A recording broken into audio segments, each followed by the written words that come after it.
Now this game's heating up. Hey, what's up? I got some more lore content for you guys. We got more patch notes, which means we got another patch note video. So I'm going to do the rundown for patch 1.4, the Season of Fortune. This is going to be my first time looking at all the changes, so you'll get my initial reactions on top of my analysis. Also, I wanted to add a little spice, so I have here my last tier list unchanged, and I'm going to do a little prediction. So during the patch notes run through, as I'm talking about the changes, I will move champions according to what I think their power is going to be after the patch. So it's a fun little mini game that I decided to do. So we got patch 1.4 notes, the Season of Fortune. The patch begins now, packed with balanced updates, new personalization, items, ranked rewards, improvement to Masters LP, which I'm excited about, and the new mode Gauntlet. Alright, we got many of the card changes this patch are part of a more focused effort to address issues or opportunities across several groups of cards. Sure. New game mode, Gauntlet. Gauntlets are limited time competitive modes with unique deck building rules. The Gauntlet will open every Friday through Monday, so on the weekends. That's pretty exciting. With each weekend featuring a single format from the Gauntlet rotation. The first Gauntlet begins June 26th, and we'll use standard deck building rules as we test drive the underlying tech. A second type of Gauntlet Singleton joins rotation on July 3rd. Hey, that's awesome. So it's like every weekend or so, it looks like it's going to be a different one, or that's just how it's going to be for the first two. Either way, very exciting. Ranked rewards plus new season. Going to get an icon based on how high you reached. So that's pretty cool. Ranked reset, yada yada, the usual. Masters LP update. Master tier now uses an LP system rather than one based on ladder position, which I think is extremely good and makes it a little bit more intuitive on how much you're going to climb or drop depending on if you win or lose. Up until now, Master tier has been rank ordered by player MMR, but we've realized this has some unfortunate downsides, mainly that it was unclear how much your rank could change in a single game. Yeah, sometimes I would win and then go up 2 spots. Other times I'd go up 50, and then other times I would lose like 100. It made absolutely no sense. There's like no rhyme or reason because a lot of the actual calculating was done behind the scenes, right? Now instead of displaying your rank order within Masters, you'll see your current LP. So it's a lot more like League and TFT. Very cool. Let's get into the card updates champions. So first, Darius, level 2 only, it looks like is going up by 1 HP. We're increasing Darius' health at level 2 to make him more durable and consistent, increasing the payoff for meeting his level up condition and giving Noxus aggro decks a more appealing top end option. Honestly, this doesn't change too much. Not a lot of spells or removal hits, 5 HP and dodges 6, so Darius is going to remain average. Next we have Ayyy. Cost going from 7 to 6. When compared to other similar champions like Nautilus, same cost, or Karma, same level up condition, Ayy's power level and kit weren't quite matching up outside of very specific strategies. A cost adjustment should help her see more effective and widespread use. 7 to 6 is actually a pretty big change, so I think that possible Ayyy strategies will come out, and she's no longer garbage. At 6 mana, she definitely deserves an average tier spot rather than bad. I think there's potential. Alright, Braum. We're looking to preserve what players liked about Braum's old design while adjusting him to have healthier gameplay patterns that are also a better fit for more Freljord decks. While his cost has increased, his new baseline power and access to Mighty Poro at level 1 should make him more widely usable. Okay. Similarly, adjusting his level up stats boost to a more typical 1/1 should improve his general power and ability to end games. So he's going from a 3 mana 0/5 to a 4 mana 1/5. The first time I survived damage to Mighty Poro. Yo, that's insane! He impacts the board almost immediately. You know what? This is actually a really good change for him. He becomes a 2/6 on level up. And whenever he survives damage, of course, he summons a Poro. So you're guaranteed 1 Poro. I think it's still going to be a little hard to keep him alive unless you're playing around him specifically, in which case your deck isn't as strong as other meta strategies. So I think this will push him from bad to average, as well as Ayyy. Now looking at it, I think Braum's change is actually better than Anivya's. So she could remain somewhere in between B and C, but Braum definitely going to be a better champion. And that's it for the champions, it looks like, right? Now we got Super Mega Death Rocket, created by Jinx. Jinx's rocket offers a satisfying payout, but could use a bit more consistency, especially in expeditions, so the cost of it's going from 2 to 1, which makes a lot of sense. I don't know why it costed 2, because whenever Jinx satisfied her level up condition, she would draw you 2 cards at the start of every turn, and it makes it kind of hard to play both of those if one of them is high mana, on top of having the remaining mana to cast Mega Death Rocket, so bumping it down by 1 definitely helps her get more rockets out. I'm very, very surprised that Sejuani is not on this list, as she's the most powerful champion in the game by far, so it looks like the meta is going to stay pretty stable after this patch, with Sejuani decks and Kinku Elusives, Heimer Vi, Callista with Endure, Deep, yep. Everything is going to stay in the same power realm as it is currently. Next we have followers and spells. Jean Vivi? I have no idea. Elmheart has stiff competition at her cost, so we'd like her to be a more generally appealing option, so she's getting a straightforward stat boost to improve her impact. She's going from a 6-mana 4/4 to a 6-mana 5/5.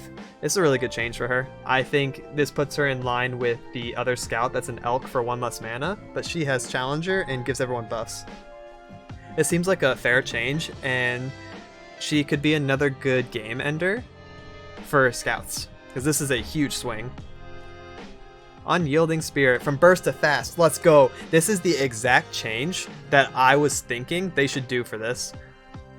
Because now Unyielding Spirit can have reactions. It can be denied, or the unit that they're targeting with Unyielding Spirit can just be killed outright with removal spells. We like the idea of Unyielding Spirit's Dream making an immortal unit, but it's definitely been contentious and was ultimately resulting in some toxic gameplay patterns. When it comes to new content, we typically want to allow players time to solve for metagame problems with existing tools. Hell, we think it's a big part of the fun of card games. I agree. In this case, that played a part in us not initially changing Unyielding Spirit, but we ultimately feel like the card is too prone to cause frustrating results.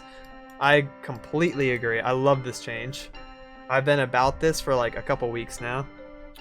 Basilisk Rider, 2 health to 3 health. Basilisk Rider does not quite incentivize Noxus Allegiance strategies well enough. True, and I think that Mono Noxus is being slept on. Basilisk Rider is a great Allegiance card. He's a big stat stick when you pull it off, and he's really good at the mid-range game-ending phases, turns 4 through 6. Like, he's really good in the entire range of mana that you're playing in. So, nice. Good buff for him. Captain Pharaon. Play. Transform all cards in your hand into Decimates. New text, when I'm summoned, create 3 Decimates in hand. Way more consistent. Way less risky. All Captain Decimate is meant to be a late game finisher against slow decks, but discarding your hand and requiring cards in hand to do anything was a bit too high a variance for that role. This is really good. Because if you had like 1 card in your hand, it was 1 Decimate, and that's honestly not going to do anything.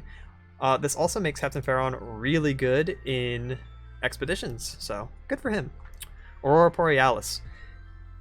Wow. From 7 mana to 6. Every time there's a powerful Poro card, it gets buffed, right? Poro snacks went from 4 to 3 mana.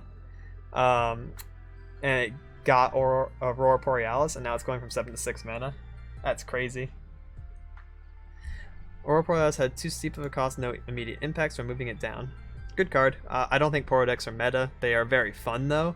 Very exciting to play casually. I play them all the time in viewer 1v1s, so I appreciate the change. Very cool. Herder. Huh?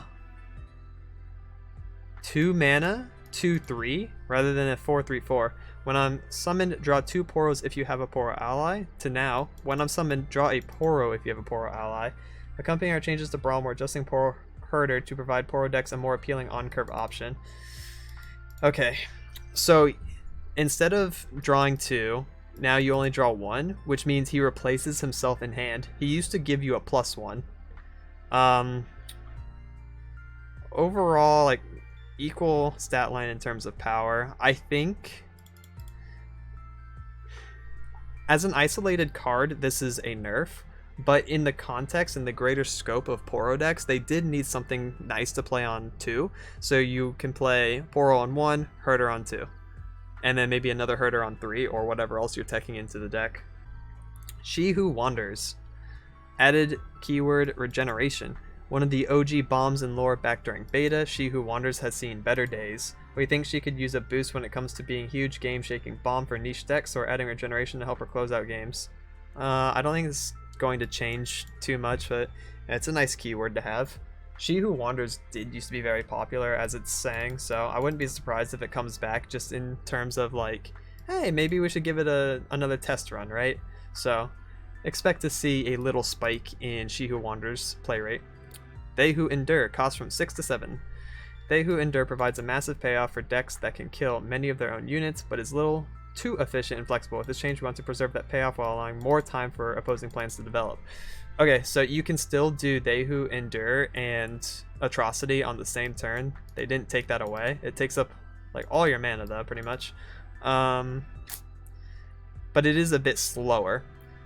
And the difference between turn 6 and 7 is actually quite large. So you will see Endure decks not be able to close out the game in the same fashion that it used to. Big rip. But also deserved. I think Endure decks are pretty lame. Ren Shadowblade. Went from an 8 mana 6/4 to a 4 mana 3/3. When the enemy summons a follower granted ephemeral to now, quick attack and strike, create a Shadow Fiend in hand. So they completely reworked this card. It does not function anywhere the same as it used to. The strength of Ren's old effect warranted a sizable mana cost, which left the card tough to build around and often not fun to play against. I've literally never seen this card used, except for in Expeditions once. We fully redesigned it with the goal of giving ephemeral decks more options for units that can be played to set up future plays. Absolutely, I think this is going to be a nice inclusion in ephemeral decks. He also has quick attack for 3/3, which is pretty nice. Cool. Another card for ephemeral decks to play around with. Jay Medarda. Never seen this guy either. He was an 8 mana 6/6, now he's a 6 mana 4/4. Used to be elusive when I'm targeted, draw 1. When I'm targeted and survive, draw 1. Jay's line of text is really exciting as a build around possibility, but his cost and stat profile often made it feel like a trap to do so. We're adjusting him across the board with the goal of making the dream more consistently attainable. Nice. Pretty excited to see what people can theory craft with Jay. Escaped Abomination. 2 mana for 3 from a 2 mana 4/4. Yep. This is also because of Endure decks. Self-mutilation strategies became a little too good, so gonna nerf him by 1 HP. Now he dies to Get Excited, Gotcha, and Black Spear. Good hits. Harrowing. From 10 mana to 9. The Harrowing is meant to be a splashy finisher for Shadow Isles decks, but it struggled to find a home. We're dropping it. It's cost by 1 to help out more synergy-driven Shadow Isles strategies. Awesome. Harrowing is a 1-card win condition that, like it says, you can splash 2 of in most Shadow Isle decks or strategies, and you just have like a solid game-ending condition.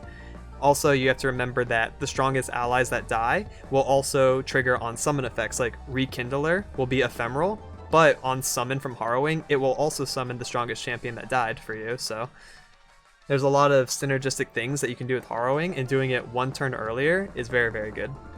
Dreg Dredgers. 1 mana 1/1. Deep decks have generally been a good spot, but the tools for creating early game pressure have been stronger than we want for a deck that can sink you in the late game. True. This adjustment should make deep decks playing from behind a bit more often. Yeah, sure. That's a fine nerf. I don't think Dreg ever being at 2 attack mattered. Rarely does he trade up into things. He's more of just like a chump blocker. But now he's going to do 1 less damage to things that he blocks, so it's a pretty big hit, but it doesn't overall hurt the strategy of the deck. Okay, so much like Harrowing, Mind Meld is going down by 1 mana. This buffs my Fizz and Lee Sin spell-slinging deck, which is very fun. Mind Meld is simply too costly for its effect. Very good 1 mana card, or I mean, not 1 mana, 1 card finisher, so sweet. Petty Officer. Going from a 3/1 to a 3/2, I don't know why. We want to both give a boost to barrel decks and provide a more effective option for aggressive Bilgewater decks. This buff should help push Petty Officer. He's already pretty strong. Making him a 3/2 is probably going to push him into the overpowered bounds. Steal from deck cards. Uh-oh. Drawing from the enemy deck has been a contentious mechanic in Rising Tides. We're making a change to address some of the frustration players have experienced. Firstly, let's call the effect by its new keyword named NAB. That's a fun name, which has the important difference of drawing from the bottom of the enemy deck rather than the top. Previously, these effects cause unintentional sharp matchups with any deck looking to manipulate the top of their deck. Oh, true. So like Freljord would buff with Omen Hawk or Shared Spoils, and then you could force steal and take it from their deck. So they want to alleviate that pain. We also understand that it can feel pretty particularly frustrating to have the card you are about to draw used against you, regardless of there being no general statistical difference in drawing from the bottom. Right. As a minor note, this change will also prevent NAB effects from filtering your opponent closer to drawing their champions. While this could be an interesting trade-off, it wasn't an explicit design goal for the mechanic, and we think it's worth losing in the name of overall improvement. We'll be keeping a close eye on the impact of these changes and are open to making further adjustments. Effects that draw from the deck now draw from the bottom, and it's called NAB. Draw a non-champion from the bottom of the enemy deck. 2 mana, 2/1, so he's a little bit more fragile. That's fine. He dies to Vile Feast. Pilfered Goods, being named to NAB, no mana change. Yodel Grifter, still got the Allegiance, still got the Warning Shot, no change. So the only thing that's actually getting hard nerfed is Merchant by 1 HP. So NAB decks, as I'm going to call them now, are still going to be good and very splashable Bilgewater archetype. Card text consistency, various usage consistency, fleeting, IC, create, shuffle, nice, nice. This is pretty important for just understanding the game, so always good to change. Got, what is this? Some new boards. Lee Sin's Iron Will. It keeps the Ionia aesthetic from the Ionia board that's currently in the game, but now Lee Sin. That's really cool. New Guardians. Von Yip. Unrivaled Genius in Zon. Beloved Companion in Piltover. Devious. Hobby. Unregulated experimentation. He's chasing a laser light. That is adorable. New card backs. Blind Monk. Tile Trickster. Bounty Hunter. All of them look absolutely incredible. I love the art style that they went for with these. Misfortunes looks like a Wanted poster. That's really cool. New emotes. Fizz. Oh, it's Smug Fizz. Smug Cat, you know, the meme. That's fantastic. I see you. We got Cytheria looking panicked and Vise like, man, I don't even know. Bundles, Expeditions archetypes, yeah. Vault Cap versus account. Oh, account bans. Monka W. Miscellaneous, Teemo level up effects polished. Teemo level up effects polished. Yo. On my last tier list, he was in F tier. Maybe they bumped it up. Players will no longer always act first. Okay. Bug fixes. Sure. Looks cool. Awesome. And that does it for the patch 1.4 notes run through. A pretty big patch, actually. Only a couple champions got touched, but there's a lot of cards that are being reworked and adjusted, so that's pretty cool to see. I don't think the meta is going to shift too much. This is the new predictive tier list that I came up with, bumping Brahmin and Nivea up. The other changes probably won't shake things up too much, so we'll leave it at that. So, with that, thank you so much for watching.